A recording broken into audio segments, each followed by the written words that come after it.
Muito boa tarde para todos, muito boa noite para onde já o sol, portanto, se escondeu, e um abraço para todos quantos nos acompanham, independentemente de onde estejam, a nível, portanto, aqui dos Estados Unidos da América, ou aqueles que, porventura, nos acompanham também em outras zonas, portanto, dos Estados Unidos e do Canadá e também em Portugal continental, nos Açores, etc., possivelmente em gravação. Este é o projeto do Instituto Português Além Fronteiras, Portuguese Beyond Borders Institute, da Universidade Estadual da Califórnia, em Fresno, para comemorar a Semana do Imigrante Português na Califórnia, que foi decretada pela primeira vez em 1967 pelo então governador Ronald Reagan, e desde então tem sido decretada por todos os governadores até ao longo dos últimos 55 anos, e este ano, portanto, a semana passada foi assinada a resolução pelo governador Gavin Newsom. Este nosso trabalho tem por título Imigrantes Portugueses na Califórnia, Percursos Interculturais, e temos Filomena Rocha Mendes e Manuel Mendes como nossos convidados para uma conversa que ficará arquivada não só no nosso canal de YouTube, Fresno State PBBI, mas também na biblioteca da Universidade, da Biblioteca Henry Madden Library, onde está o arquivo das histórias orais dos portugueses na Califórnia de todas as gerações. Meus caros amigos, Filomena e Manuel, bem-vindos. Um forte abraço desde Tolar para São José. Muito obrigado. Muito obrigada, Denise. É um prazer estar aqui contigo, teres-te lembrado de nós, uns pobres imigrantes, mas... Então temos algo em comum. Eu também sou pobre e também sou imigrante, portanto somos três. Nem toda a gente gosta que se use já esta palavra imigrante, mas eu acho que, independentemente da razão por que nós viemos para este país, acabamos por ficar e somos naturalmente imigrantes. É isto que eu penso, sei lá. Eu concordo plenamente, não estou aqui para concordar nem discordar contigo, mas concordo plenamente porque, aliás, há anos eu estive num painel, num congresso qualquer, agora não me recordo, acho que foi aí no norte da Califórnia, e falou-se precisamente em mudar esta semana. Estava a haver um grande desinteresse, ainda há, infelizmente, e havia um grande desinteresse, e houve quem propusesse que fosse portanto, rotulada ou, portanto, dado um novo nome em vez de Semana do Imigrante Português, porque em inglês está mesmo desta maneira na resolução Portuguese Immigrant Week, se mudasse para Semana da Herança Portuguesa. E eu disse, mas qual é o problema? Porque já não há tantos imigrantes. Vai haver sempre algum, mesmo pouco seja. E é muito bom que os nossos filhos e os nossos netos e os nossos bisnetos celebrem o imigrante português na Califórnia, porque se eles não foram imigrantes, ou os pais, ou os avós, ou os bisavós foram. E é bom que eles se lembrem que quando estamos muitas vezes na sociedade americana e californiana a injuriar os imigrantes, eles estão indiretamente a injuriar os pais, ou os avós, ou os bisavós que foram. E portanto, eu creio que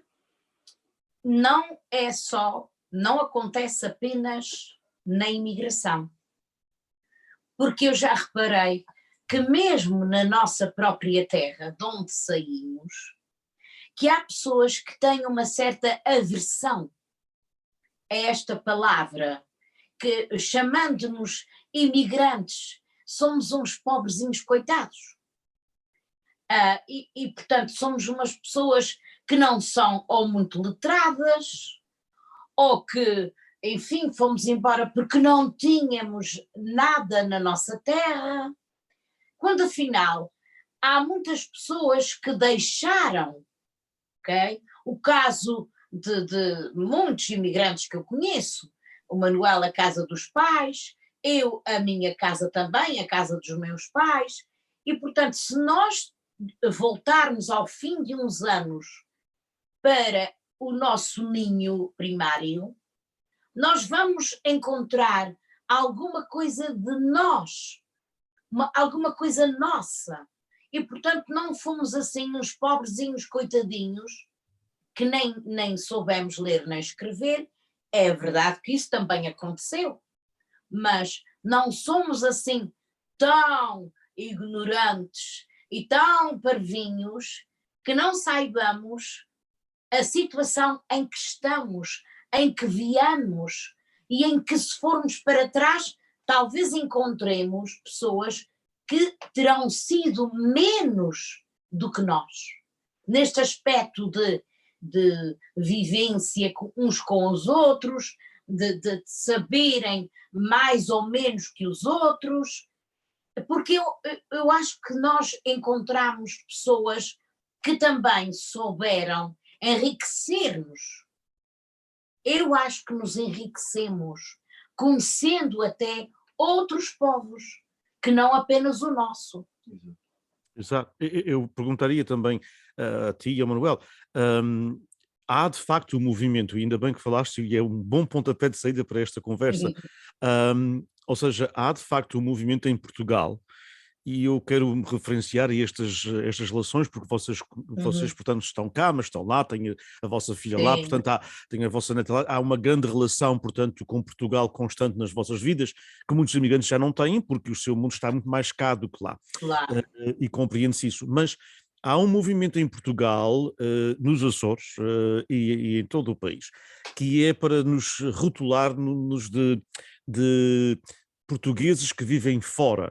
Eu costumo dizer, eu vivo fora do país, claro, mas eu não Claro. quero ser um português que vive fora, eu quero ser um imigrante, porque eu, como tu acabaste de dizer, eu também vivo agora com outras culturas.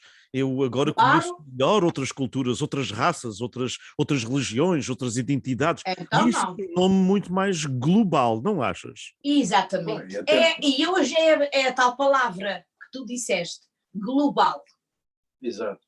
Mas também em Portugal continental está-se vivendo outras culturas. Há muitas culturas E já agora? integradas no próprio Portugal. Quer dizer, a nossa imigração que exportou há muitos anos, agora Portugal está acolhendo outros imigrantes. Claro. Era para, Isto era para é a tal saber, globalização que existe no mundo hoje. Não é? então, Manuel, era para saber que, tal como em Portugal, esses novos imigrantes vão beber da cultura portuguesa, não vão continuar sempre ucranianos ou cabo-verdianos ou brasileiros, nós também bebemos da nossa, não é? Exato. E vamos aprender. Aprendemos uns com os outros. Ora, quem sabe, talvez, se o Putin viesse para Portugal, Salve seja.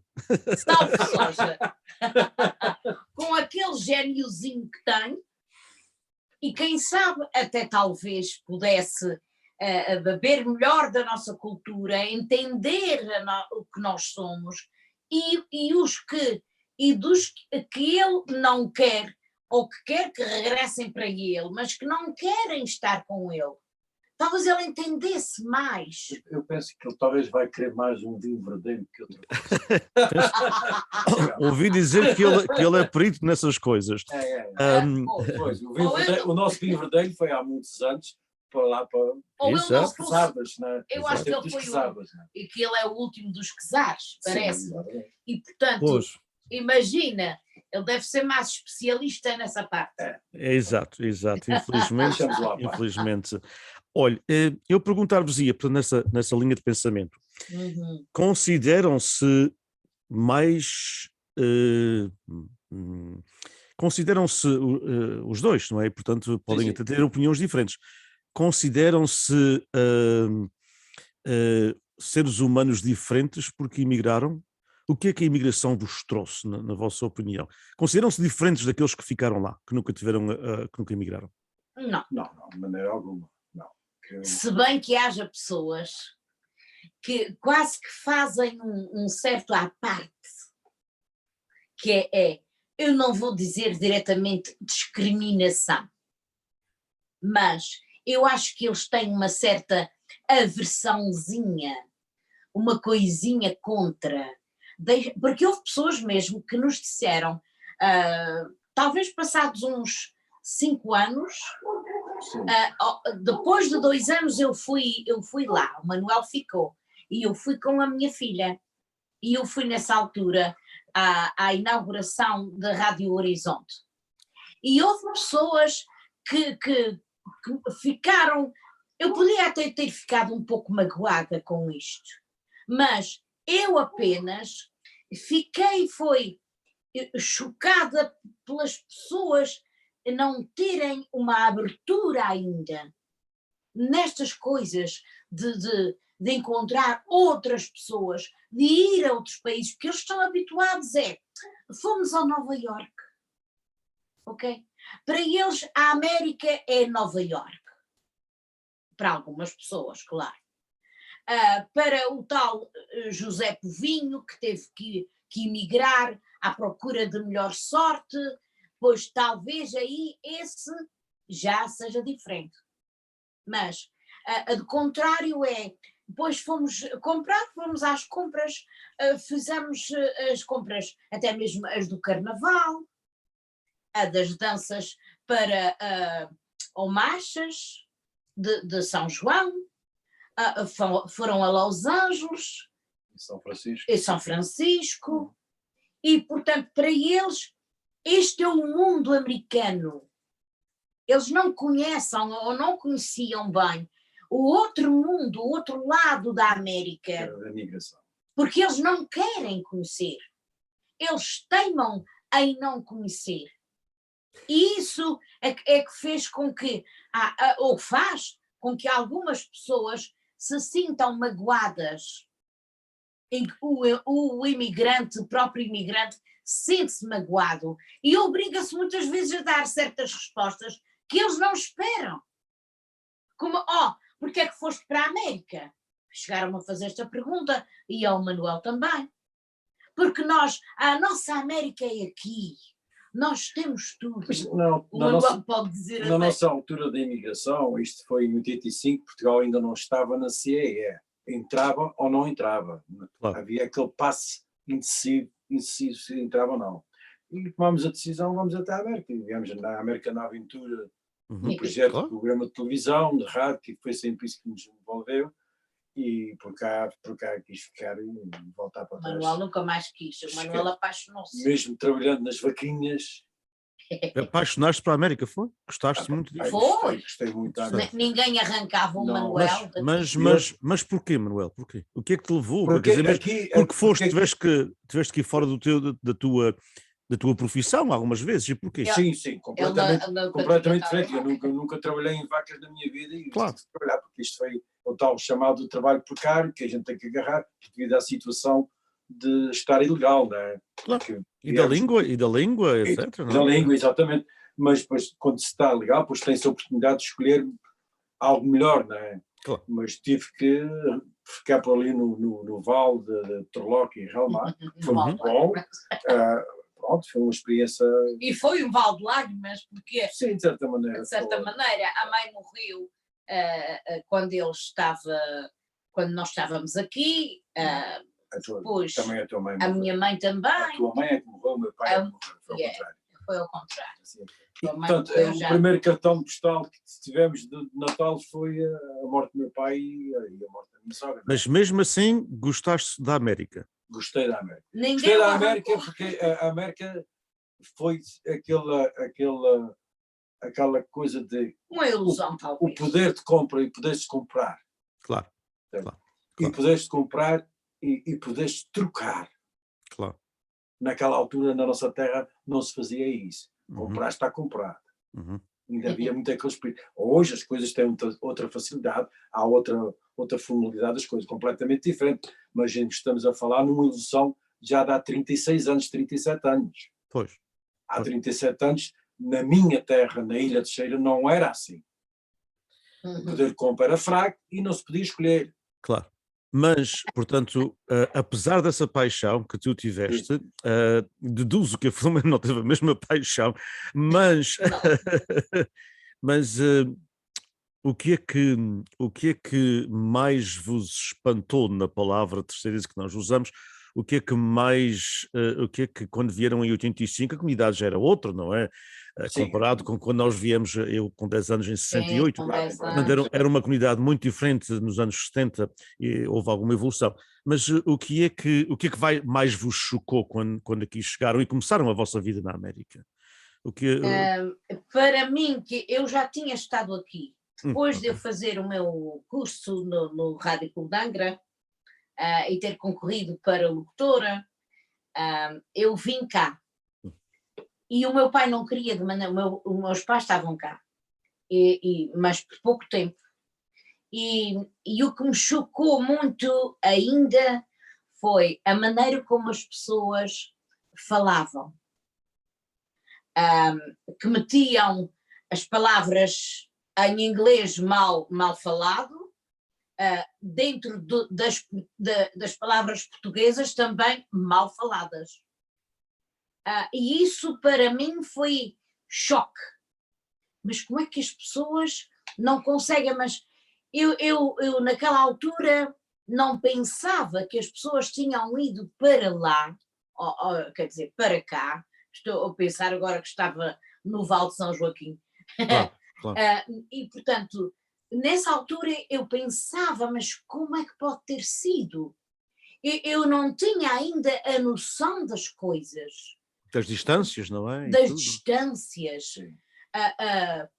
Tudo era uma coisa que eu não tinha, na minha mente fazia-me impressão. Fazia-me uma impressão. A América não pode ser isto. Mas os nossos portugueses, tem gente boa, tem gente aqui que sabe, mas eu não conseguia, ainda mesmo assim, absorver o que é que se tinha passado, o que é que podia-se passar. Eu lembro-me que fui entrevistada por Joaquim Esteves, quando soube que uma locutora do Rádio Clube de Angra estava cá, quis entrevistar-me através do telefone. E eu achei aquilo interessante, e toda a gente falava naquele senhor com muito orgulho, era um homem dos altares, era um homem da sabedoria. Isto, sabes como é? Quem, em terra de cego, quem tem um olho é rei. Mas ele era mesmo uma pessoa que sabia estar, sabia viver, sabia conversar. E quer dizer, havia esta disparidade entre uns que não sabiam nada e poucos que sabiam bastante. E isso foi-me conformando ao mesmo tempo.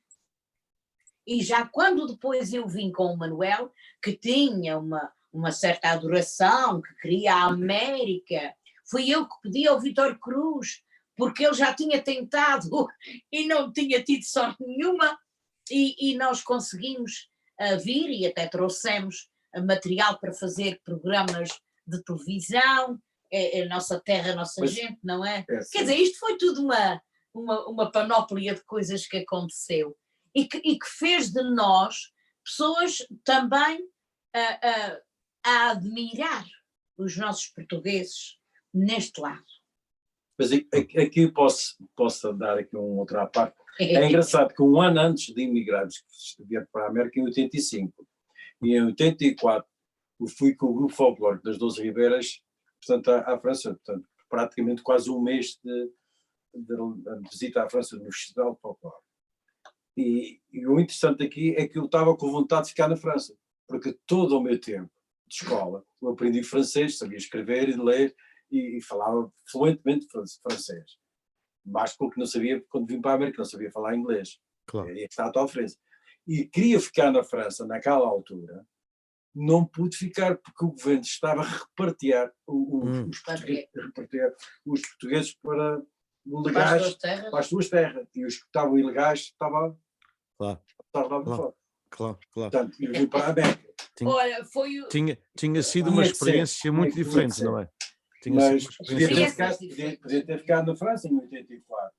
Portanto, tinhas sempre aquele gosto, o desejo de sair, Manuel, por que vejo. O desejo de sair tinha. Okay. Eu admirava muito, já desde de miúdo, admirava muito, porque há uma altura que a imigração é forte, portanto, estamos a falar em 1960 e meios. Sim, 68, quando nós viemos, vinha muita gente, ali todas as semanas chegavam pessoas. Eu nasci em 59, vou-te falar basicamente de 67, 66, sou criança, exato. Mas lembro de ver os três tipos de imigrantes na Ilha de Cheira, que era o brasileiro com o chapeuzinho de palha, à brasileira, que se via muito ainda naquela altura, o cowboy americano e o cowboy canadiano. Quando tu vês essas três típicas figuras da imigração, a mente da criança que eu era naquela altura inspirava-te a emigrar. Claro. Porque se tu vias aquelas vedetas, para aquilo, naquela altura, aquilo para mim era as vedetas. Não tínhamos televisão ainda. Pois. Não havia televisão nos Açores. Claro. A televisão vem em 1976, 2 anos depois de 25 de Abril, que foi em 74. Exato. Quando se via portanto, qualquer coisa diferente, inspirava os outros a seguir. E já tinhas algum familiar, ou vocês hoje já tinham alguns familiares, Tinha. ou primos, ou algo familiares, assim? mas quer dizer, não Mas houve distantes. Sim, distantes, mas não houve uma ligação para que viemos por espírito da aventura. Não é? Claro. O espírito da aventura. Exato. Depois, ao fim do ano está cá, é que conheci uma prima que relativamente já tínhamos visitado lá, pois pronto, é tal coisa. Não foi nada. Mas elas são os muita primos da graça. América. Primos da América. Depois também se a conhecer. Já quando a Filomena estava a trabalhar na QLBS, com uma senhora que estava lá e disse: olha, salvo erro, aquela senhora que estava falando, o marido dela é teu primo. As pessoas começaram a buscar o parentesco e aí depois as coisas. Aí é que se vê como a América depois torna-se pequena. Não é? Claro. Filomena, qual foi, portanto, locutora profissional no Rádio Clube de Angra, e podia ser em outra rádio qualquer, a voz da terceira, como eu costumo dizer, mas a tua voz, não a voz do Rádio Clube de Angra, mas como é que foi essa adaptação para uma rádio muito diferente aqui na Califórnia? E eu antes de, enquanto preparas a tua resposta já deve estar da ponta da língua, mas eu queria contar, portanto, uma das entrevistas que nós fizemos para as nossas histórias orais foi precisamente com a Maria Hortência Silveira, que trabalhava até se formar na Foster Farms. E a Maria conta esta história deliciosa. Quando chegou aqui, ela tinha estado lá, portanto, tinha ido para o liceu uns anos e depois veio para cá com 15 anos, lá o que foi, e ela chega e estava em casa de uma tia e a tia liga à rádio, e era o senhor Frank Mendonça, que acho que vocês já não devem ter apanhado, porque eu também... Eu ainda me lembro deste senhor, mas da primeira vez que estive cá. Sim. Da primeira vez, exatamente. Eu lembro-me dele, mas eu vim em 68. O senhor Frank Mendonça, que era uma personalidade muito forte e que tinha um grande poder na comunidade de Turlock e naquela zona de Modesto Merced.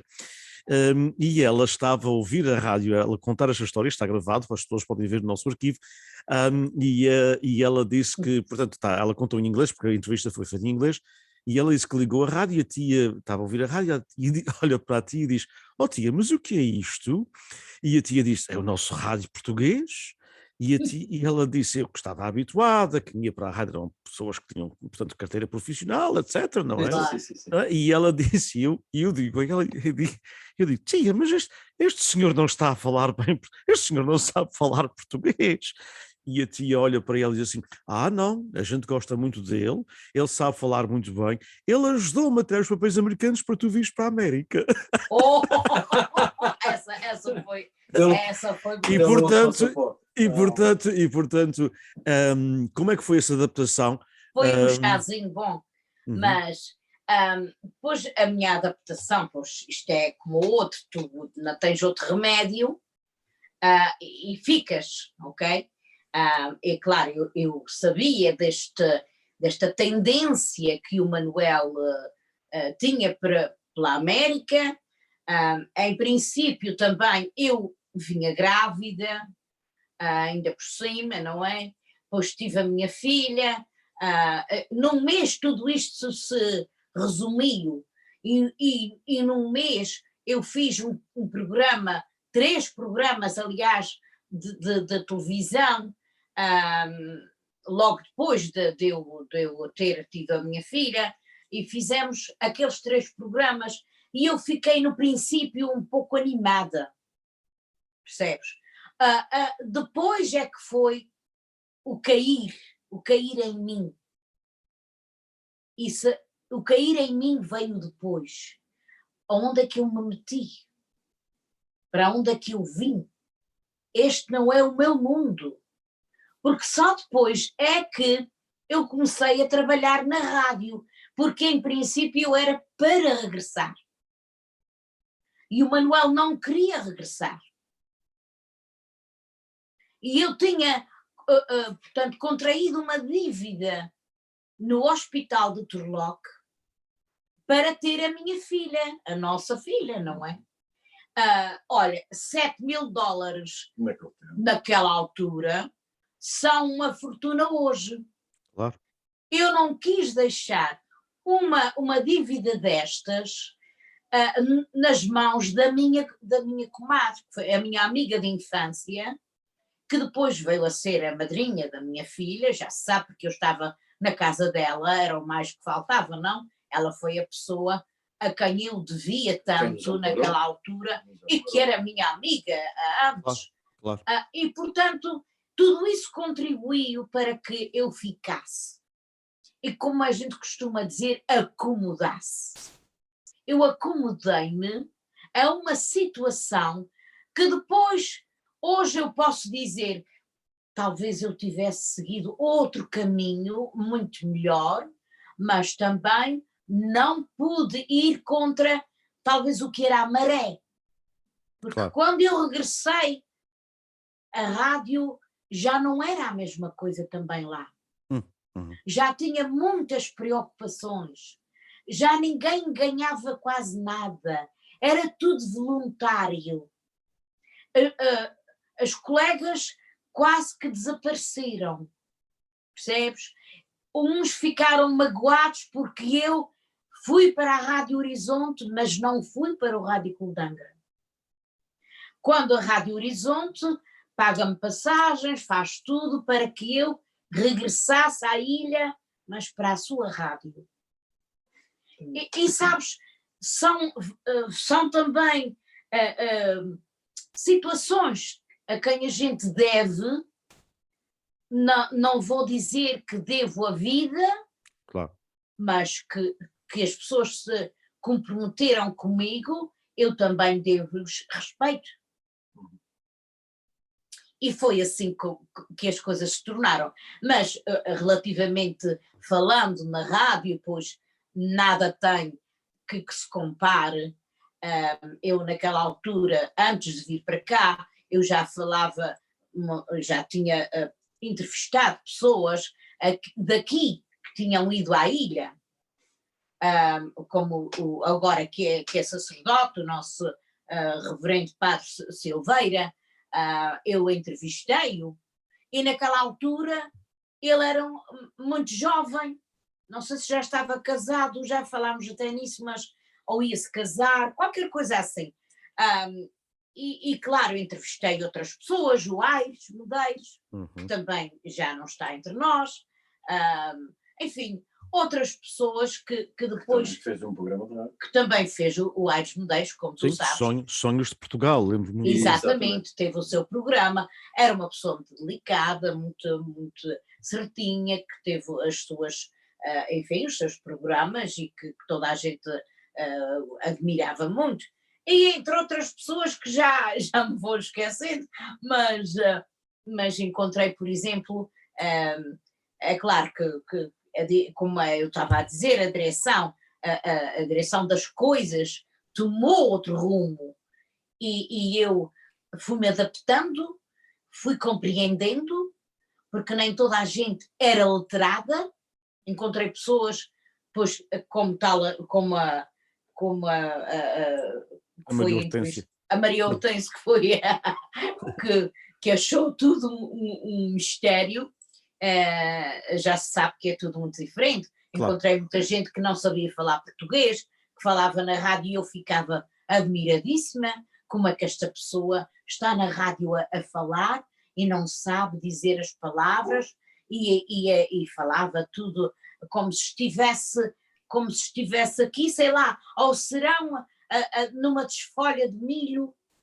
Pois, era outra rádio, não é? Era outra rádio. Completamente. E depois também, enfim, o patrão, que era uma pessoa que se chamasse, era tipo Putin, digamos assim, não comparando, e depois nós entrávamos também muito numa certa fricção. Claro. Claro. porque ele não admitia que eu lhe dissesse as coisas. Pois. E Certo. quando vocês vieram para a América com esse projeto de televisão, falem um bocadinho, porque eu não sei se as pessoas conhecem esse projeto, e que fizeste, portanto, 3 programas, como é que nasceu esse projeto, e a televisão era feita aonde e para quem, e como era, fala-nos um pouco desse projeto. O projeto a televisão era para ser feita nos Açores, né? E era transmitida cá nas estações de cabo, portanto, de televisão, né? Será que os programas naquela altura não havia internet, não havia satélites, não havia nada disso. Nada. Só depois, muito mais tarde, é que a RTP Internacional vai aparecer, não é? Claro. Mas antes disso ainda há outra televisão. Mas enfim, a ideia era programas gravados e seriam emitidos mais tarde cá. Não é que aquela notícia do dia, mas com retrospectiva de sucesso, ou entrevistas, mas era tipo de entrevistas com as pessoas, saía neste âmbito. E chegámos, andámos em contato, ainda chegámos a transmitir, como o Fernando disse. Um dos programas foi portanto, a edição foi feita mesmo em Pilar, na estação de cabo em Pilar, é que fizemos a última edição. Foi aí mesmo. Pronto, foi depois tínhamos os amigos, como o Fernando Fausto. Sim. E o Paulo Pacheco. E portanto ele é que era o mentor destas ideias, destas coisas todas, e ele queria muito dar a conhecer o que nós tínhamos e até ao imigrante saber transmitir. Naquela altura havia esta fome de divulgar o que havia nos Açores. Também a questão de vídeo e YouTube, nada disto existia. Claro. Não havia nada, portanto estávamos obscuros completamente do que é que se passava na imigração e o que é que se passava nas ilhas, somente quando as pessoas visitavam. Era só a saquinha das coisas. E isto vinha colmatar esta falta que existia na comunidade, não é? Pronto, mas as coisas depois não se Mas fizemos aqueles tais 3 programas com o conteúdo que trouxemos na bagagem. Entrevistas que fizemos, e que algumas até o Fernando põe de vez em quando no seu programa Rádio Face, ou então no Facebook. Ele põe algumas, já tem posto entrevistas que eu fiz, gravações que nós fizemos antes de vir para cá, e claro, com o tempo aquelas cassetes foram-se estragando, e hoje é muito difícil a conseguir tirar alguma coisa daquelas cassetes com qualidade para dar a conhecer, enfim. Portanto, vocês trouxeram convosco o material já para elaborar os programas aqui. Sim, a edição foi feita cá. Trouxemos o material em bruto e aqui é que editámos e é que formámos os programas. Era o Presidente da Câmara, foi entrevistas que eu fiz ao Presidente da Câmara, ao Dr. Mota Amaral, ao professor Mendes, Duarte Mendes, o Padre Coelho de Sousa, Duarte Mendes. O Presidente da Câmara das Velas, da Calheta. Várias pessoas que tinham... Esta ideia era para ser mais ou menos jornalidade nos Açores. Claro que isto tinha que levar o seu tempo, não é? Isto não é assim feito para a mão, mas tínhamos que começar em alguma banda, não é? Claro. Fazíamos a introdução relacionada sempre com a saudade do imigrante, entre lá e cá, e portanto foi aquilo que nós trouxemos. Por exemplo, uma entrevista ao Sr. Alfredo Pires, Santa Bárbara, sim, o Endireita, como tu claro. conheces bem, muita gente conhece, o Capinha, como é que ele... o Quarta-Sol... Agora que agora, portanto, eram figuras políticas públicas, mas também figuras públicas, figuras populares da ilha. Claro. Ok, sobre as touradas. Vimos uma tourada e nós gravámos, o Fausto era a coisa dele, era gravar coisas assim, muito regionais. E as pessoas gostaram imenso disso. É claro que isso já se passou tantos anos e já passou à história, não é? Não foi uma coisa que naquela altura se passou naquele canal, KLOK ou o que é? Não sei bem, mas era de Modesto. Claro. E portanto nós fazíamos essas coisas e as pessoas adoravam aquele programa, mas não se podia fazer muito mais porque tinha que ou pagar muito, Claro. e depois os temas também foram, claro, ficando escassos, a não ser que voltássemos lá e regressássemos com outras informações, com mais, sei lá, mais bagagem que nós teríamos que ter para fazer os programas cá. Depois, olha, foi esquecendo, mas foi muito interessante. Foi uma experiência que nem toda a gente tem. Claro, claro. E depois a tua transição, a tua passagem pela rádio, passagem pelo jornalismo, portanto, pela imprensa, não é? Também? Olha, pois, claro, mas a coisa foi ainda dando outra volta. Sim. Acabámos o programa e então a condição era: podes trabalhar para mim, mas não fazer mais parte deste programa da televisão. Já estás a ver aqui. Era trabalho exclusivo. Era trabalho. não era que eu ganhasse. Eras e ainda és uma vedeta, portanto tem essas coisas, não é? Há essas coisas. E eu tinha dessas coisas. E eu depois, claro, eu sou um bocadinho revoltada nestas coisas. Eu sou uma pessoa que eu gosto da verdade, eu gosto de enfrentar, percebes? Não gosto de encobrir, eu gosto de enfrentar as situações, e eu quis enfrentar uma situação que depois não tinha cabimento para a nossa situação de pessoas indocumentadas. Pois. Embora eu tivesse um passaporte que dizia que eu podia, era um passaporte indefinido, claro. indefinitivo, e depois era interessante quando eu chegava a Los Angeles ou Boston ou qualquer coisa assim, a Washington, eles viam o meu passaporte e assim, you must be a very important person. Porque eu entrava e saía para cá, para lá, já tinha vindo várias vezes, até inclusivamente com o açorianíssimo, e eu sentia-me, mas não sou uma pessoa desse calibre, vaidosa, nem nada disto. Aconteceu. E eu a dizer, talvez na minha terra eu seja importante, aqui não. E depois eles riam-se. Claro. Percebes? Claro. E eu achava graça a essas cumplicidades, essas coisinhas que acontecem na nossa vida, e que é a tal história, uma pessoa não escreve, não faz arquivo do que já aconteceu, mas há muita coisa interessante que até servia, talvez, como todos fazem, para um livro. Claro, e por que não? Mas, olha, vai passando para quê? Há tanto livro já para aí. Pois, mas nenhum é igual. Exatamente, Nenhum é igual. exatamente. Portanto, a vossa passagem pela rádio, depois também tiveste no jornal, não é? Sim.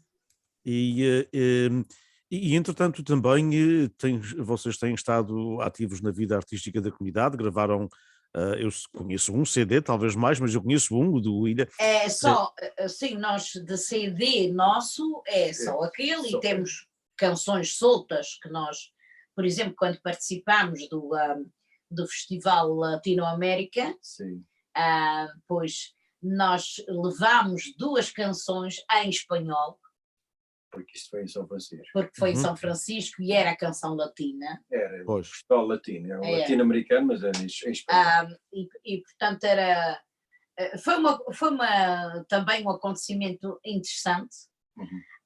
Não trouxemos a taça porque nós não éramos não éramos, mas latinos da raça deles não somos. E eles não ficaram, nós éramos latinos. Eu considero-me latino, hispânico não. Pois, sim, mas não, portanto... Não sou racista, mas latino sou. Mas participaram num festival cantando em espanhol. Exatamente. Exato. E nós cantámos e eles até gostaram muito da nossa canção, as nossas 2 canções, e uma delas, a primeira que nós levámos até, fizemos um vídeo Sim, na caravela da da Sagres, que tinha passado por aqui, por São Francisco, e o Manuel tem, mas como o Manuel diz assim, oh não, estavam assim, deixa estar. Deixa estar na gaveta. Está guardado. Mas foram 2 canções lindíssimas. E o Manuel não dá, é uma pessoa que também não dá muito valor ao que faz. As músicas do Manuel eu considero-as muito lindas. São excelentes. Tem muita alma, tem muita vida. Ele é que é uma pessoa muito, enfim, faz-se pequenino sempre. E isto às vezes me magoa até, porque ele sabe a música, ele toca a música pela pauta, ele é muito capaz para tudo, mas não, não, está ok, assim está bem. E se não for eu tá bom. a pôr para fora, a puxar, não é? A puxar, a tirar esta ruindade para fora. Diz-me, Manuel. Nesse caso, eu sou mais extrovertida, digamos assim. Sim, eu sou uma pessoa, é o meu feitio. Sou mais alegre, o Manuel é mais enfim. É mais português, os portugueses são tristes. Tristes, mas ele é que era bom para cantar um fado. Pois, ele está a tocar para fado também, não é? Ele está tocando para fado e tem uma voz linda para fado. Tem, eu gosto mas não muito gosto da voz daquele fado nisso, não. Mas podia ser, sei lá, uma... Já passou o tempo. Não passou o tempo. Não. Veja este feitio. Mas isso é desde novinho, nós ainda estávamos. É típico açoriano. Sim, às vezes uns açorianos mais do que outros, mas é um bocadinho. Nós ainda estávamos solteiros e já fazíamos estas músicas, porque estas músicas que já que falaste no CD foram todas feitas na terceira. Quase todas. Não, foi só a do... Quase todas. Já o Vitorino A Vitorino, sim, a canção ao Vitorino foi feita cá. A praia também foi feita aqui. Sim. Há assim, muito poucas, sim. Porque mesmo aquela primeira que é Notícias da Ilha, sim. Há coisas assim como um déjà vu. Porque eu fiz aquela letra como se eu estivesse cá e tivesse que descrever a saudade que eu tinha das coisas de lá. Portanto, é Notícias da Ilha, como se eu é que trouxesse as notícias, mas ao mesmo tempo já estava a sentir tudo o que se estava passando. E muita gente gostou mais dessa canção do que das outras. Mas... Toca de certa maneira. A minha mãe às vezes dizia assim, oh homem, canta, a tua voz é tão bonita e tu não cantas. Muito bem. Na realidade tens, portanto, o CD, tens várias participações e eu acho que tens uma voz para continuares a cantar, porque, e obviamente, e também cantas em coisas que têm a ver com o carnaval e tudo isso. Nós temos o folclore também, e o carnaval. Mas falamos agora um pouco destas tradições, folclore, carnaval, ainda há pouco tivemos um congresso do carnaval e falamos muito sobre essas tradições. Como é que vocês veem isto? A língua portuguesa não é a mesma que era em 1985, ou seja, a língua é a mesma, mas nas comunidades fala-se menos. Se já não se falava tanto português em 85 como se falava em 65, quase 40 anos mais tarde, não é? Porque estamos a falar em 2022. Portanto, 37 anos mais tarde, estamos a falar menos português, as famílias já não falam português com os filhos em casa, infelizmente, e portanto, como é que vocês veem estas tradições na vossa zona e um bocadinho, porque contactam com muita gente na Califórnia, como é que vocês veem essas tradições com com um estancar da imigração, porque vocês foram dos últimos a emigrar em 85. Vieram mais algumas famílias, e todos os anos vem uma família ou duas, mas são muito poucos, não é aquele êxodo que vinha em 60 e 70. E aliás, como nós também, quando chegávamos aqui, no princípio, os meus tios que vieram no princípio da década de 60, acharam, portanto, uma comunidade muito envelhecida, porque já não havia imigração há muitos anos, não é? E, portanto, o que é que acham? Eu sei que isto também, vocês são agentes culturais, digamos assim, porque são músicos, são pessoas da imprensa, mas ao mesmo... Não estamos a ouvir. Não estão a ouvir. Estão a ouvir agora? Foi-se? Há qualquer coisa no som, deixámos de ouvir. Não sei se estás a nos ouvir. Eu estou a ouvir-vos bem, Ok, bem. agora está agora também está bem. Muito bem, aquelas coisas da internet, talvez. Exatamente. Mas eu perguntava-vos, portanto, são agentes culturais, vocês estão envolvidos na produção, não é? Da cultura através da música, das letras, mas ao mesmo tempo também, eu sei que vocês gostam de refletir e veem as coisas, não é?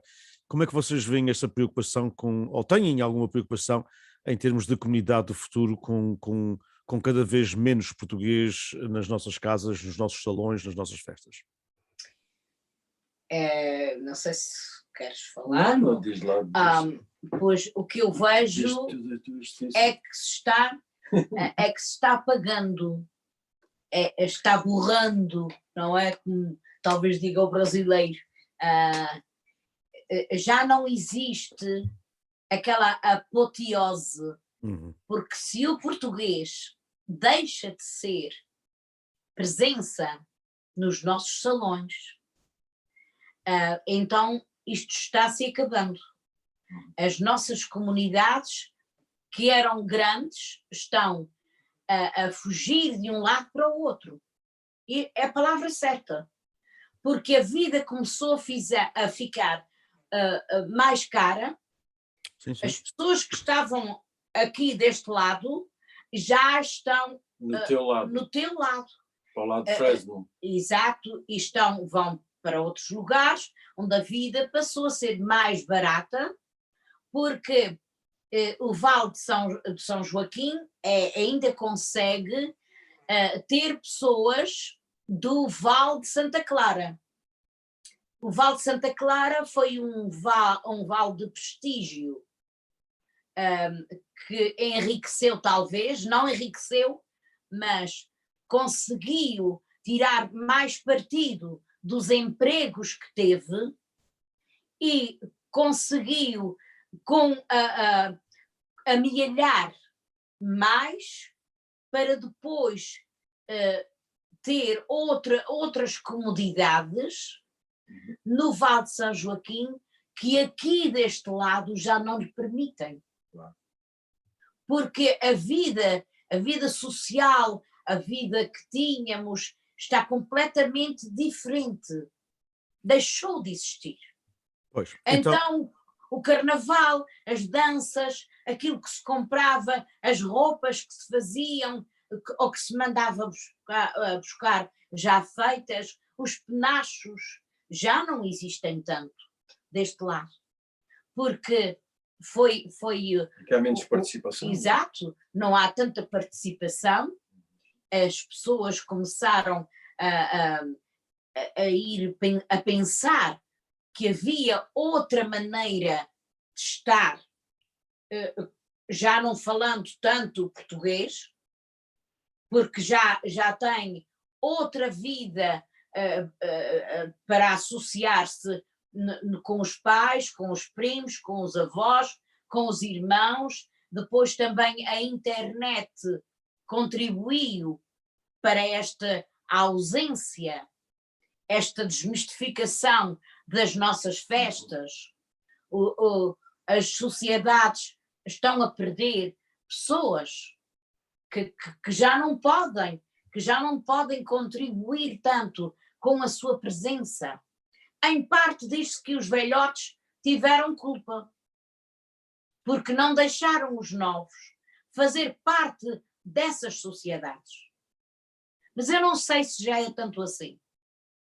Porque, por exemplo, quando eu tive o Tribuna, nós corríamos, eu e o Manuel, para tirar fotografias de pequenas situações para pôr no Tribuna. Hoje o Tribuna está cheio de fotografias e de texto que as pessoas não leem. Claro, exato. Não há português que consiga amarrar, atar as pessoas àquele patriotismo, àquela coisa boa que são as nossas tradições. Porquê? Porque a internet também roubou esse gosto.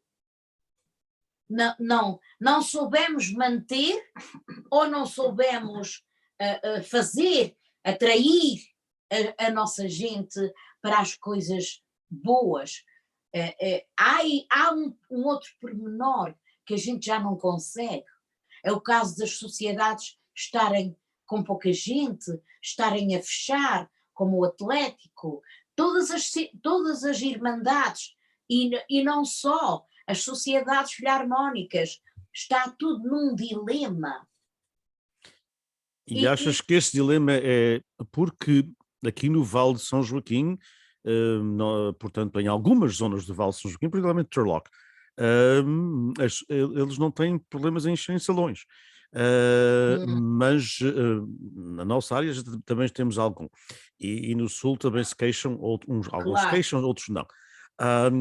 Será que na área da Bahia é esse avalanche, como tu referenciaste logo no começo, de pessoas que começam a sair, que vão viver para, como vocês disseram, para Fresno, Mantica, Stockton, Sacramento, etc., não é para outras cidades? Eu vendo uma casa aqui por $1 milhão, claro. Eu vou comprar 2 ou 3 no Vale de São Joaquim. Claro. E isso começou a levar, a tirar a nossa gente de cá. Porquê? Porque houve uma avalanche de chineses que vieram levantar uma celeuma aqui, que é comprar casas cash. Tu dás $1 milhão, $1,5 milhões e tu levas esta casa. E depois, quem é que pode fazer uma coisa assim? Só enfim, uma etnia que chega aqui com muitos milhões de dólares e que pode fazer isso. Claro, é outra realidade. Portanto, outra realidade. E como é que, portanto, há alguma, por falta agora, pronto, outra palavra, vou ao 25 de Abril, há alguma junta de salvação nacional para, digamos que, salvar alguns destes dilemas, ou caminhamos como disse uma vez um amigo meu, caminhamos alegremente para o suicídio. Ou seja, caminhamos tristemente. Alegremente. Eu não vou dizer que caminhamos alegremente. Não. Eu acho que caminhamos muito tristemente, Dinis. Como o Atlético, que está... Todas as sociedades têm dificuldade de manter uma direção aplausível ao sistema. E isto porque as pessoas estão cansadas, não é?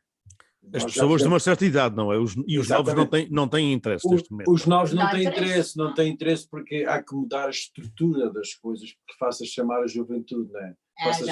Eu não quero. Mas isto está tudo a... Não sei. Porque eles têm outros interesses hoje em dia. Claro. Antigamente, pois, a juventude ia aos bailes, ia aos salões, conquistava as pequenas, depois levava-as, casavam e iam para outros lugares. Vão para as Bahamas, vão para a Conchinchina, vão para, enfim, seguem as suas próprias vidas. Em termos da cultura, ainda o Carnaval é uma página que ainda vai salvando alguma coisa. Muito pouco. Quando se vê um chinês a dizer pelo menos uma quadra em português, não é? Embora que não saiba o que é que está a dizer, mas alguém depois já te explicar a ele mais tarde, olha, tu disseste isso. Pois, mas é essa a graça que tem, né? Ver-se nesse conjunto. Mas até isto também está... Pois eu ia te perguntar isso, Manuel, porque tu tens estado muito envolvido no Carnaval. Ao longo destes 3 dias que nós tivemos este congresso da diáspora, obviamente na Ilha Terceira é um bocadinho diferente, mas na diáspora, os intervenientes que participaram da diáspora, portanto, quer aqui da Califórnia, quer da costa leste, quer do Canadá, todos foram mais ou menos unânimes, ou seja, queixaram-se do mesmo mal, ou seja, disseram-nos que não achavam, mesmo a nível de futuro, 7 anos, 10 anos, não achavam que era, portanto, ou 12 anos, teriam problema em conseguirem 20 ou 30 mesmo jovens, não é? Mesmo com os mais velhos, e eu vou usar esta frase porque gostei muito de um senhor do Canadá, o senhor Ramiro Nunes, que faz carnaval, dos pioneiros do carnaval no carnaval. O senhor Ramiro tem 80 anos e eu adorei esta frase, embarcar para a eternidade. Portanto, para além daqueles que embarcam para a eternidade, as pessoas eram unânimes, e eu não sei, e eu gostaria de ter a tua opinião, a vossa opinião, em que não teriam problema nenhum em conseguirem 20 jovens que, mesmo não falando bem português, seriam treinados, porque gostavam de estar no palco, gostavam de fazer o palco, para fazerem carnaval. O problema é gente na assistência que entenda o carnaval, porque já cada vez menos gente fala português nas comunidades. E eles estão-se a queixar muito, particularmente na Nova Inglaterra e no Canadá, que me surpreendeu, porque o Canadá é uma imigração até mais recente que a nossa, estão a queixar-se muito de plateias, portanto, de terem cada vez menos gente a assistir. Ok, isso é muito fácil de ver. É fazer uma análise do que eram as danças há 37 anos, ou há 36 anos quando começaram, que iam para Arqueiro, que iam para aqui, para lá, para diversos pontos da Califórnia, que são distâncias enormes. Que tinham que ficar uma noite lá, ou passar uma noite lá, para depois regressar no outro dia e fazer noutra cidade. Hoje as danças já não vão. Claro. Porquê? Claro. Por causa que não têm essa assistência. Pois. E o mesmo se passa-se com as festas. Eu lembro perfeitamente, e a Fernanda também sabe, cantávamos num grupo coral, íamos para o Forte Braga, que praticamente tinha lá meia dúzia de casais, de famílias que viviam lá. Eu sei perfeitamente quem fazia o serviço do bar, era o próprio serviço de bombeiros de Forte Braga, é que se, portanto, voluntariaram-se para fazer esse serviço. E isto praticamente está acabado. Já não vai Filarmónica, já não vai o folclore, já não vai nada disso lá. Parece que só tem já uma não há família participação. ou duas. A gente vem do norte da Califórnia, chegando à área de São Francisco, portanto, a Bay Area aqui de São José de Santa Clara, praticamente isto está tudo desaparecendo, não é? E sucessivamente vai acontecendo, por aí, até chegar ao Vale, até chegar ao Sul, não é? Claro. Onde é a sua situação. Algumas soluções que vêm? Alguma forma de se ressuscitar algumas coisas? A única solução de ressuscitar isso e dar vida é vir nova vaga de imigração, mas isto sabe desde quando? Pois. Olha, para mim, caso que contrário, também vai morrendo. Os nossos portugueses tiveram muita culpa neste assunto. Porque quando tu tens filhos que não querem falar português, ou que não, os filhos falam, tu falas português, mas eles respondem-te já em inglês, ou quando tu tens filhos que vão para a escola e os professores são os próprios a dizer aos pais: não fales português com os teus filhos em casa. E eu digo isto com experiência própria. Eu tive uma professora, a minha filha esteve na escola das 5 Chagas.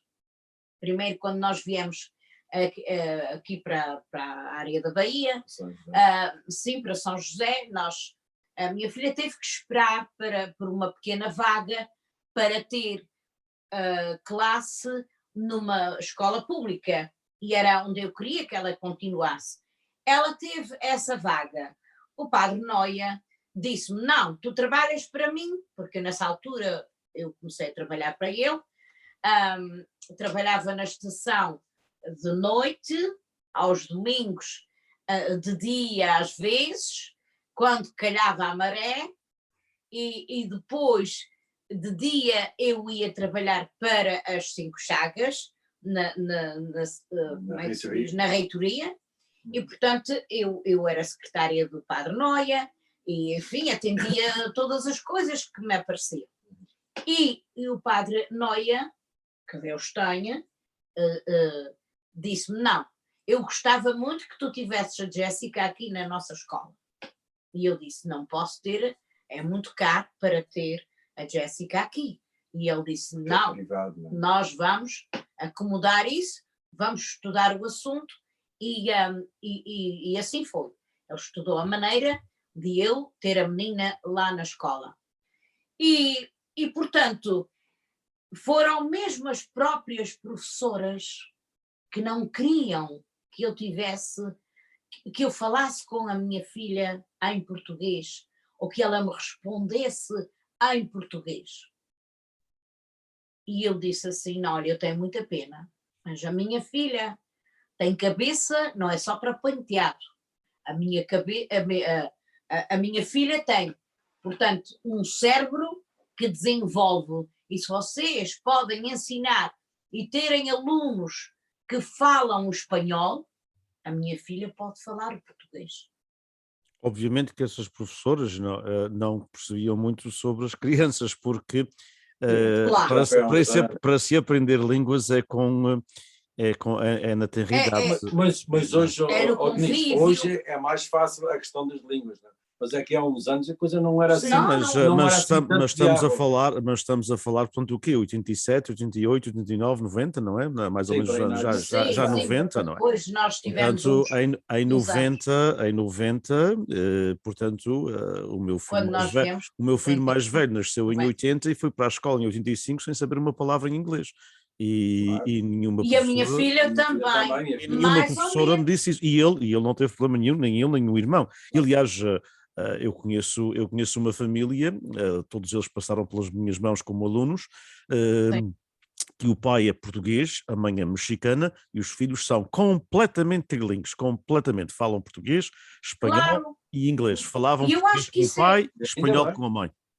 Isso é lindo. Isso é de louvar.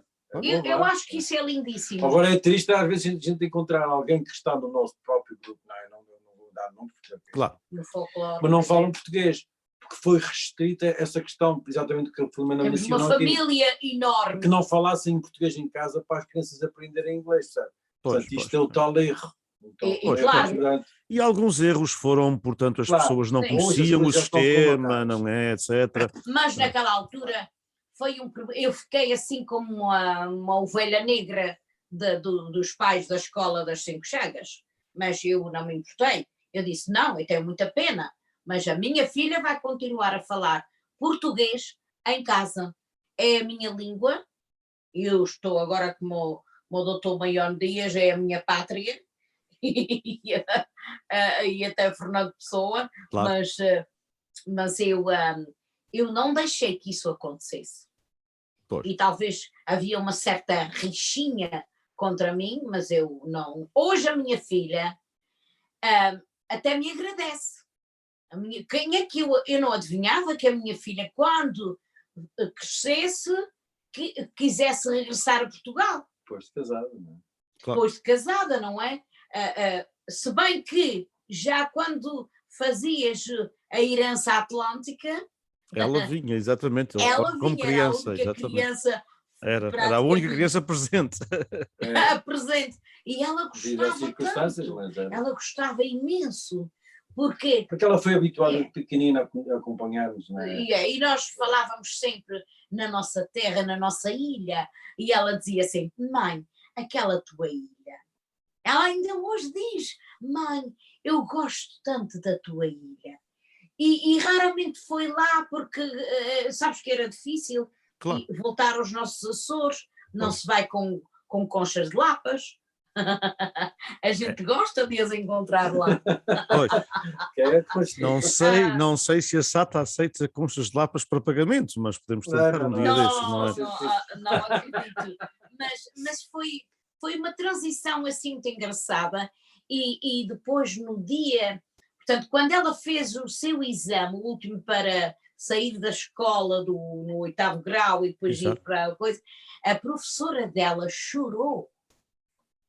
Porque ela, claro, conseguiu fazer o seu exame e tudo mais, mas, e foi com ela precisamente que eu tinha dito, não, lamento muito, mas a minha filha vai continuar a falar português em casa.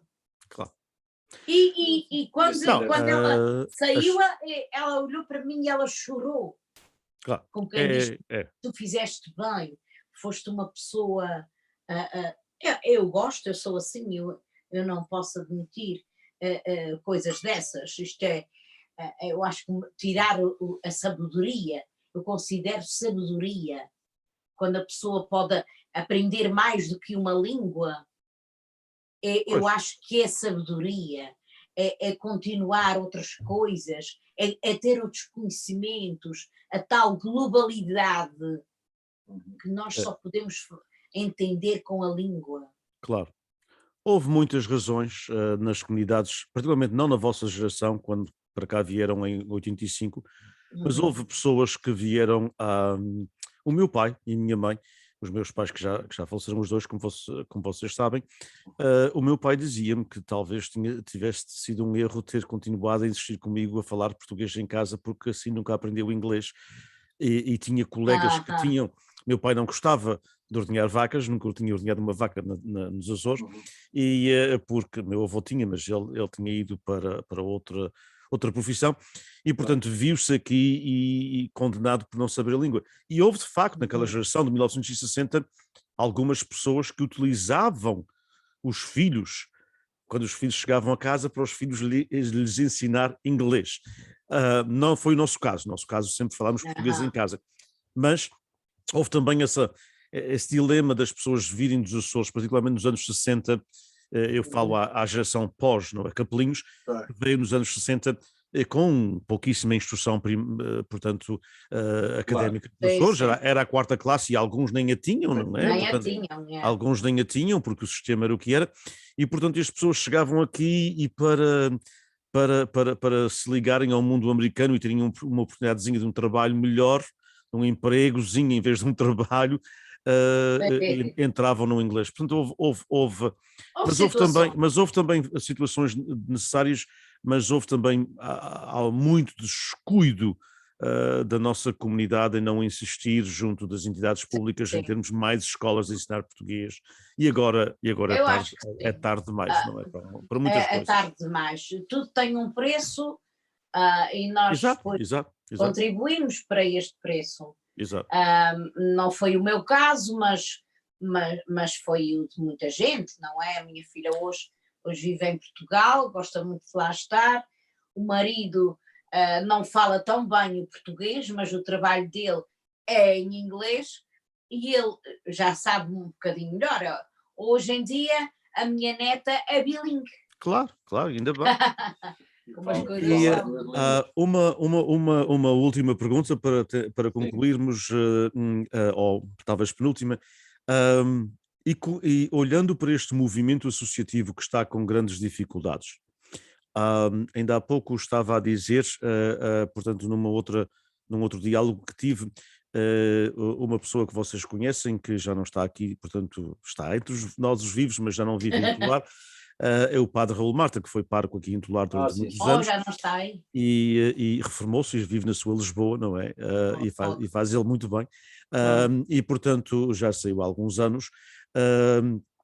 O padre Marta, portanto, dizia-me, aliás, numa conversa que nós tivemos, talvez uns 3 anos antes, ou 2 anos e meio antes de ele voltar a Portugal.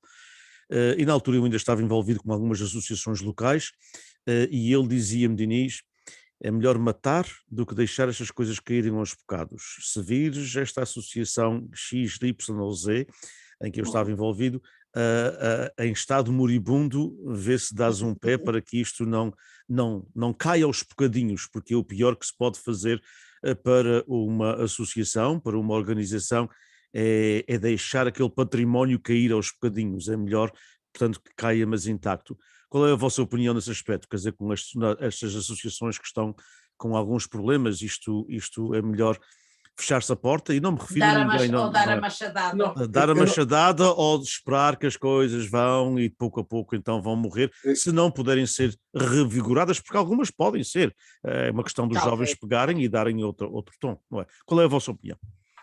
Na minha opinião, no nosso caso aqui, portanto, na área de São José, como temos muitas associações todas aqui ao à pé da volta, porta, no mesmo caminho, né? É difundir aquilo e fazer uma só. Uma junção.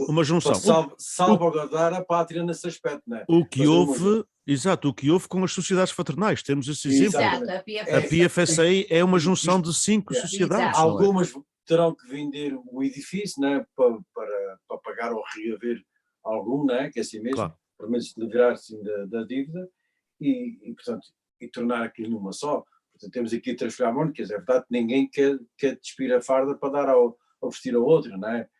Terão que das 3 fazer uma. Olha, fazer uma escola de música com formação. Claro. Apostar mais na profissionalização da comunidade? Exatamente, apostar mais na formação das coisas, haver uma maior envolvência na comunidade de informação das coisas necessárias para as pessoas, porque por vezes temos falta de informação concreta das coisas necessárias. Eu acho que, por exemplo, temos a Poço que presta um bom serviço à comunidade. Claro. Mas, está restrito, neste momento, a Poço já está ficando muito pequena. Já foi criada muito pequena, por visões muito restritas, muito mexerucas, ok? E, portanto, isto está a acontecer, porque essas pessoas não tiveram ou não quiseram alargar horizontes, e, portanto, a Poço já hoje está a tornar-se muito pequena. Mas também isso deve-se ao defeito da comunidade ser só para si. A nossa comunidade viveu muito à base de si. Pois. Nunca, por exemplo, na questão de folclore, eu não quero demorar muito tempo, mas quando se faz o nosso aniversário, cheguei diversas vezes portanto, a dizer ao grupo, porque é que não convidamos outras etnias, outros grupos cá virem, para a gente ver. Porque era tal coisa, que quando a gente íamos ao Festival Internacional, portanto, de Lisboa, ou para a França, tinha um grupo a representar cada país. E aí essa ligação que se fazia, o intercâmbio, é que dá a conhecer os valores das pessoas, não é? E aí que se faz amizade e tem as conclusões. E ficámos muito fechados. E ainda há pouco tempo se falava nisso, a nossa comunidade vive fechada por si própria, não, no seu casulo.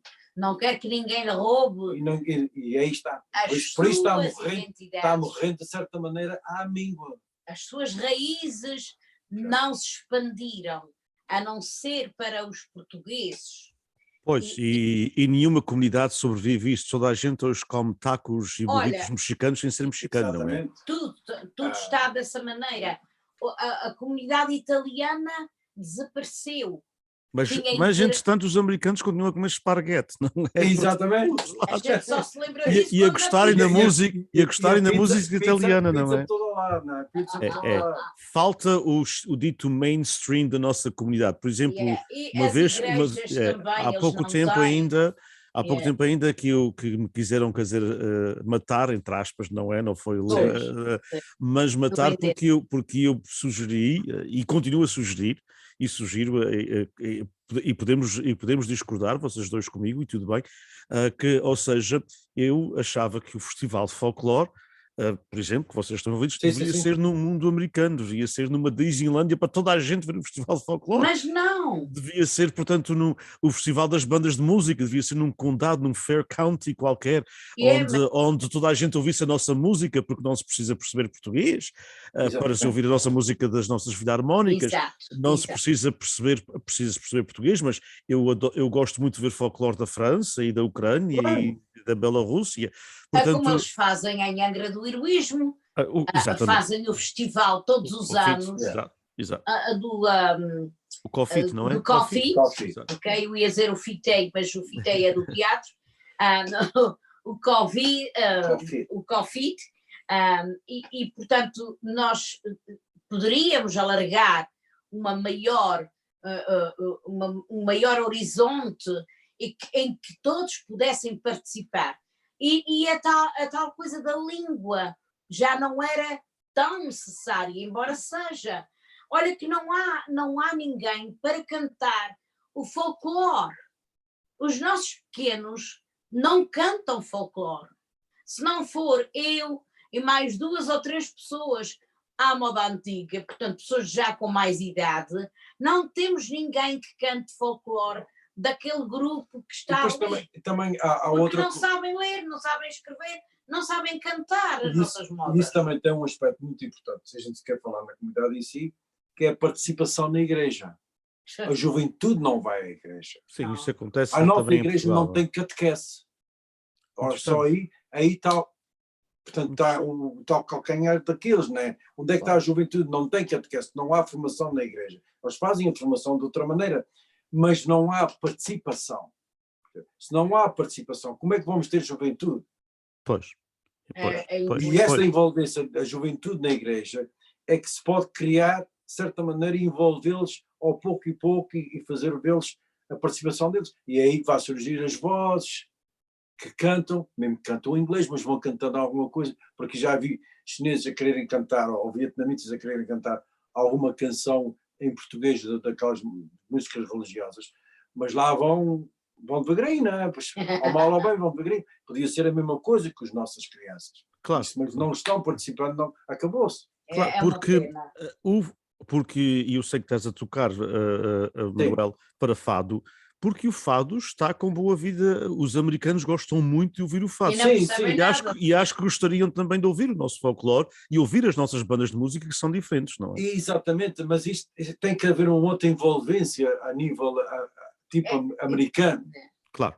Para ter outra projeção, porque só fechando o nosso casulo não vamos a lado nenhum. Pois, e aí está o problema. Os festivais precisam ser no mundo americano para que eles conheçam o valor das coisas. Eu faço parte do grupo folclore e já estive em reuniões do Festival de Folclore e sou contra a forma de como se faz este Festival de Folclore. Não tem pés na cabeça, aquele se for a ver espremido não tem sumo. Desculpa que diga, mas a verdade é essa, não tem sumo, porque como eu já fiz parte de festivais em Lisboa e estive na França, onde vi grupos e etnias de toda a parte, sabe? Organizações bem formadas, bem realizadas, bem programadas, as coisas com tempo e horas bem feitas, e as pessoas têm que levar aquilo à raiz. Não é assim porque, deixa passar, porque não temos outro. Não se pode deixar passar. As coisas têm que ser feitas como devem ser, bem planeadas, bem realizadas, para que chame a atenção às pessoas. Podemos fazer muita massa sovada e muitos jantares de alcatra, mas não passa daí. Pois. A formação e até mesmo a alcatra e a massa sovada, infelizmente, não estão no meio americano, com exceção, salvo de algumas, pois é mais uma coisa... de algumas padarias que fazem, mas não são todas. E, portanto, nós temos que passar a nossa gastronomia, a riquíssima gastronomia, a nossa música, a mensagem, a nossa cultura para o meio americano, onde os outros podem não entender a nossa língua e não a vão entender. Se os nossos filhos e netos não falam português, muito menos os latino-americanos ou afro-americanos ou asiáticos americanos, mas vão porque eu gosto de ver grupos internacionais, como tu disseste, quer dizer, quando se há um festival de folclore na França, não é só grupos franceses, portanto... Não, só tem um grupo da França que participa, e um de Portugal e um daqui e um daquela. Claro. Assim, nós temos que levar as nossas coisas para o mundo americano, inclusivamente porque eu estou a ver que o fado está a ter uma grande saída, como era mesmo de esperar. E tem boas vozes, tem novas a cantar, muito bem. Aqui está a tal coisa. E agora, como tu que és professor de português bem literal na questão, é que as pessoas que cantam têm que falar muito em casa em português. Claro. Não para pronunciar bem as palavras, não é para dizer filha quando é filha. Pois. E aí é tal coisa. Então, os L's e H's, então não me fales nisso, que tem sido sempre toda... Eu levo uma eternidade para não se dizer bacalhau. E, portanto... Só o Rui Iglesias é que diz bacalhau. Exatamente. Eu diria, portanto, que, na realidade, se há uma apetência para o fado no mundo americano, penso que haveria também para as nossas outras tradições. Temos que as levar junto das pessoas, não é? A nossa música, a nossa tradição. Olha, foi um grande prazer estar convosco. Tristezas não pagam dívidas, dizia um famoso locutor da rádio aqui em Tolar, que era o senhor Acácio Santos. Ele terminava o seu programa sempre a dizer: meus amigos, tristezas não pagam dívidas, e portanto não vamos ser assim tão tristes, entristecer com o Estado, mas eu penso que há, e dir-me-ão vocês, há alguma urgência em mudar algumas coisas, ou então um pouco restará daqui a uma dúzia de anos, não é? Eu acho que sim, que há que não entristecer. Mas há que Sobretudo, trabalhar. mas trabalhar também. Porque isso de ser, por exemplo, presidente ou presidenta, como eles dizem também às vezes, a arranjar soluções olha, eu sou presidente, mas eu vou incumbir pessoas para fazerem este determinado trabalho. Isso também não convence muito, porque ninguém quer ser moiro de trabalho da categoria de outra pessoa. Eu acho que isso não é possível. Eu posso ajudar uma vez, duas, e posso continuar a ajudar se eu quiser, mas se eu sou presidente ou secretário ou tiver a minha missão dentro daquela direção e não for eu a fazer o trabalho, não venham perguntar para ser a voluntária de lavar os pratos, de fazer os jantares. Claro. É. E as pessoas têm que entender isso. Exato. Porque essas pessoas depois, ao fim, vão pensar, mas como é? Quem sou eu? Eu sou a criada? E os jovens não querem isso também. E os jovens não querem isso. Essa temática tem que ser feita de outra forma, tem que mais ser uma levado de questão outra profissional, maneira. Tem que se arranjar uma forma de fazer as coisas. Mas, de qualquer modo, olha, Denise, há sempre talvez uma maneira de nós chegarmos a um consenso, de não deixarmos morrer o que é nosso, sobretudo, porque é muito nosso, porque nós gostamos, porque, embora não tivéssemos sido os fundadores deste ou daquele outro património, de outra... Mas a comunidade tem muito valor. A comunidade tem muito valor. Muito valor. Nós temos muito valor. Temos muito valor. As bibliotecas que nós temos, por exemplo, tenho pena de o nosso tribuna, se não chega a um porto mais alegre, se não consegue ultrapassar esta modorra em que está, por exemplo, a Portuguese Heritage, que já fechou as portas, e outras organizações que vão fechando, e isto é uma pena, porque não, depois o que é que vamos dar? O que é que vamos ensinar? Só aquilo que nós temos, que nós somos, e temos que participar à nossa juventude que resta, dizer aos nossos amigos que vêm de fora, nós já fizemos isto. Porque é que não fazem? Porque não temos pessoas à altura para continuar este trabalho tão precioso, porque houve muita gente que deu o seu tempo, porque houve muita gente que deu carinho, que atirou foguetes quando a procissão ou a coroação passava. E se não os atirou foi porque não foi permitido, mas fez muitas coisas dentro de si, dentro da alma.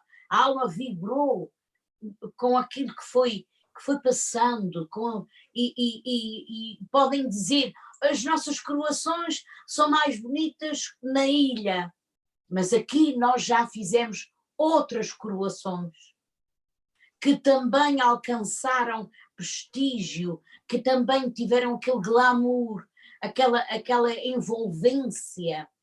Podem dizer, é vaidade, mas a gente tem que ter uma certa vaidade no que faz. No brilho. No brilho. Temos que ter um brilho interno para dar aos outros aquilo que nós temos e somos.